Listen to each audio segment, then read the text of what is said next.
So welcome back to part 2 on how I started my own counselling practice.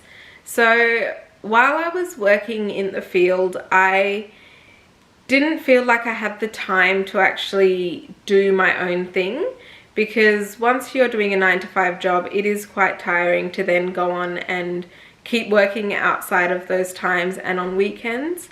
But I guess that's what entrepreneurs do. That's what it means to have your own business. You're kind of working non-stop.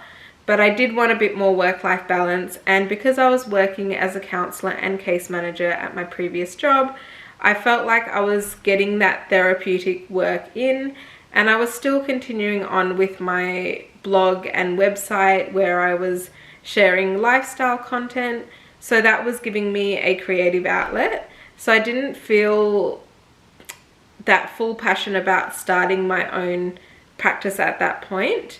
But then a few years later, I was made redundant, which I've made another video about, so you can go check that out.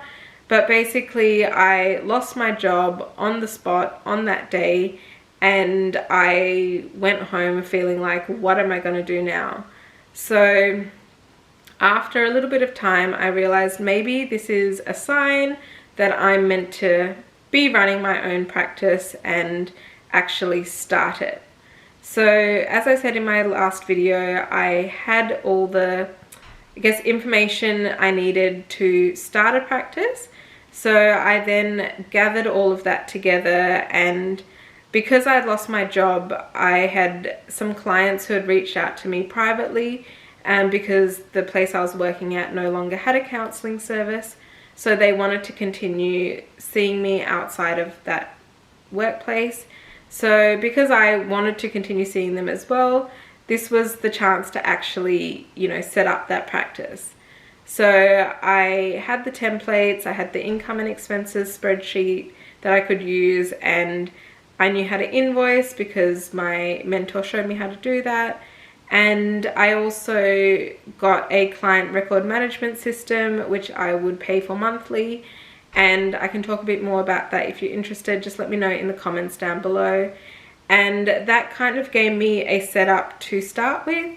I didn't have a physical location for clients to come to, but I wanted to be more accessible to them in other ways. So I offered to either meet with them in their homes or at a location of their choice. And I did have a few young clients, so they preferred to meet in more of a casual setting, like a cafe.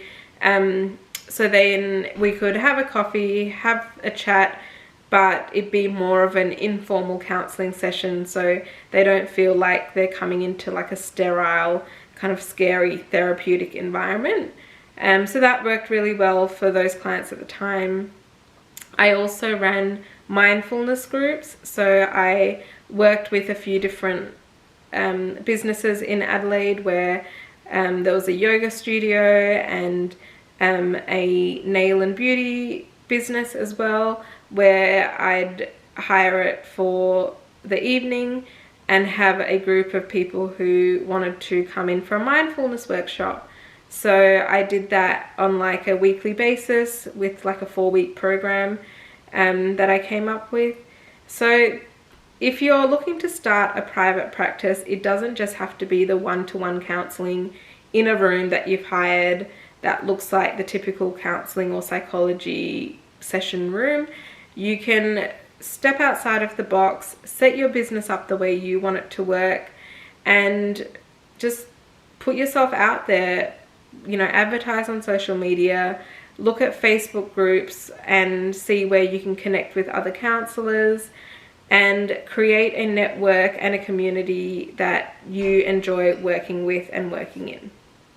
So thanks so much for watching. If you have any specific questions, feel free to leave them in the comments below. And I have made lots of other videos about working as a counsellor, so go check them out. I also have TikTok where I share small videos and little tips and tricks on getting into the field and what to know when you're looking for what to study or what to register with. So go check that out as well.